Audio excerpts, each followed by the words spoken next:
Here with me now is former House Speaker Nancy Pelosi. First, I just want to ask what your response is to what you just heard from the Prime Minister. The Prime Minister's presentation proved the necessity of Chuck Schumer's speech. Chuck Schumer's speech was an act of courage, an act of love for Israel. And I wish the Prime Minister would read the whole speech, because he speaks with great vehemence about the need to defeat Hamas. He is concerned about the weakness of the Palestinian Authority and the very, very dangerous attitude of the right-wing Israeli government. The issue of food in Gaza is a very big one, and either the Prime Minister Netanyahu is unaware or ill-informed, but the head of the world's Central Kitchen, Jose Andres, who's there, as you mentioned, Cindy McCain, World Food Program, and any other of these entities that are there to feed the people will tell you there is starvation, there is famine, there is dehydration, because Israel has not allowed the food and the humanitarian assistance to go right in. So again, it's a fact that so many people are dying from lack of food. It's really a very sad situation. Now, from the standpoint of Chuck Schumer, he is, as you had mentioned, the leading Jewish elected official in our country. In history, he loves Israel, as we do. We support Israel. And the fact that he made this statement should be listened to, because Israel's reputation is at risk because of what is happening in Gaza. Now, we all agree, many of us, Hamas is a terrorist organization. They should be defeated. But what happens next? We've called for a two-state solution. In the Democratic Party, I was chair of the Platform Committee in 1992, where we called for a two-state solution. Netanyahu has been against that. But what is the solution? Madam Speaker, I want to ask about... Is the solution what the right-wingers are saying, that they just take over Gaza? Yeah, I want to ask about what you just heard the Prime Minister say, or maybe the better way to say it is what he would not say. He wouldn't commit to new elections. He claims that the Israeli people don't want that. Do you believe, I know you said that we should read and listen to what Senator Schumer said.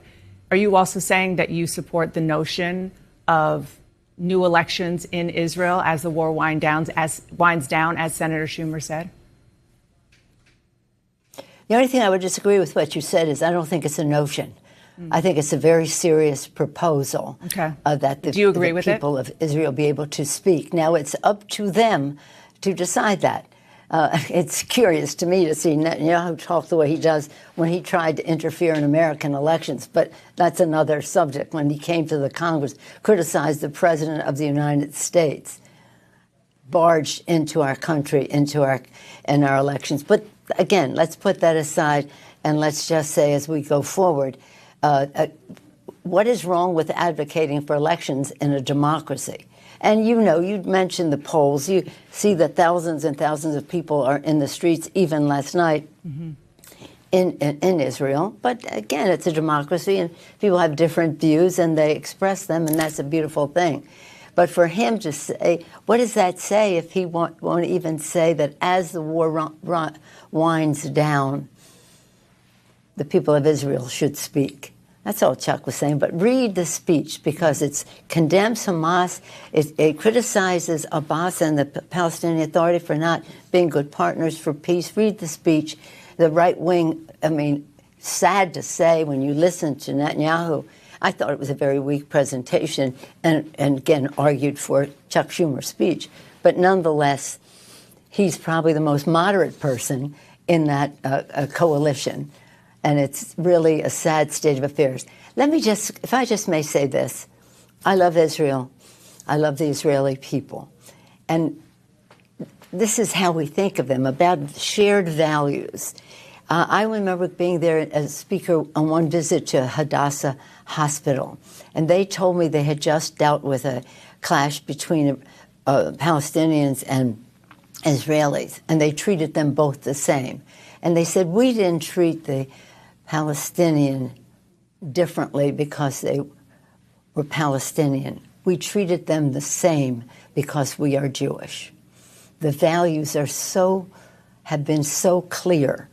Now, we have to stop Hamas. They're a terrorist organization. What they did on October 7th was barbaric.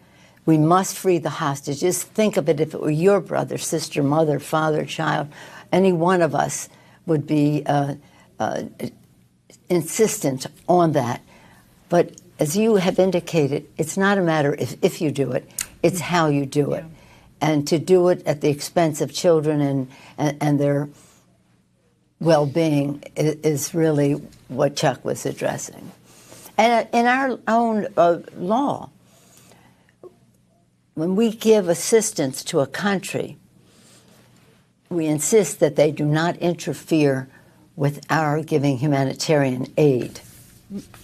That is part of the Leahy, Senator Leahy, right. When he was in the Senate, put that forth. That was one of the provisions that said, if we're giving assistance, we expect that they will not interfere with our giving assistance for humanitarian purposes. I do want to turn quickly to Ukraine, if I may. The House Speaker, Mike Johnson, told Republican senators during their closed-door retreat this week that he was committed to finding a path ahead for Ukraine aid, maybe alone. He told Politico that he was considering a standalone bill that would require a two-thirds vote. Would you support that? Well, it depends on what's in it, but absolutely. We cannot go even home alone for Passover and Easter if it.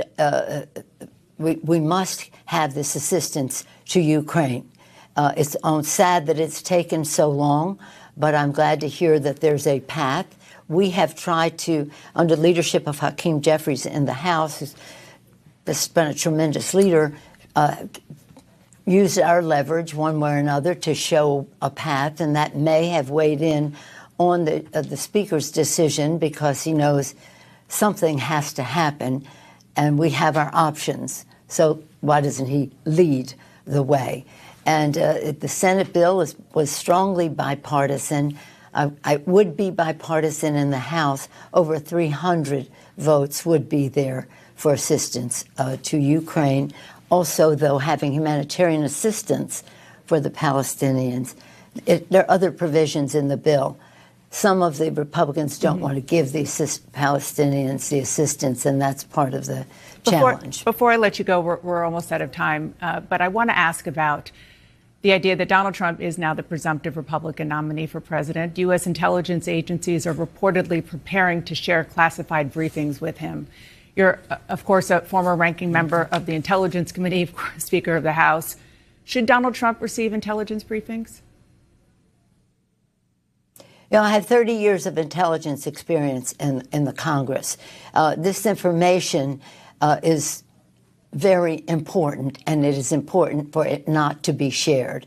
So I would hope they would get some commitment from him, as they do from all of us when we get briefed, that they understand the importance of this information and that it not be shared.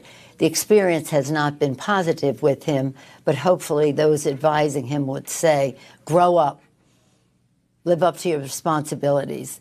Don't share this with the Russian foreign minister, as he did in the Oval Office before. But we just have to win this election, because he's even predicting a bloodbath. What does that mean? He's going to exact a bloodbath? There's something wrong here.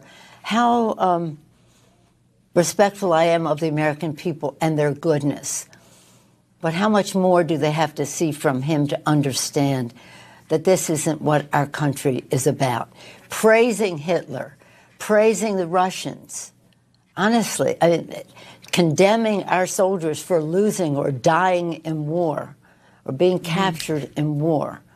He said, what's wrong with Russia? They defeated Hitler. What about the millions of Americans who risked or gave their lives? What about him saying that soldiers buried in Europe, he didn't want to visit them because they were losers? There's something wrong here. There's something wrong here. So I just say, with all the respect in the world for voters and their right to make their decision, weigh these equities, how much are you concerned about more women or women having the right to choose or LGBT people having the right to their lives that you would vote for him? Okay. You wouldn't even allow him in your house, much less in the White House. So in any event, yes, I think he should get the information, but because he is a candidate for president, but he should be held to a standard that the rest of us all have been. Okay, we are out of time. I appreciate you getting up early this morning. Thank you so much, Madam Speaker.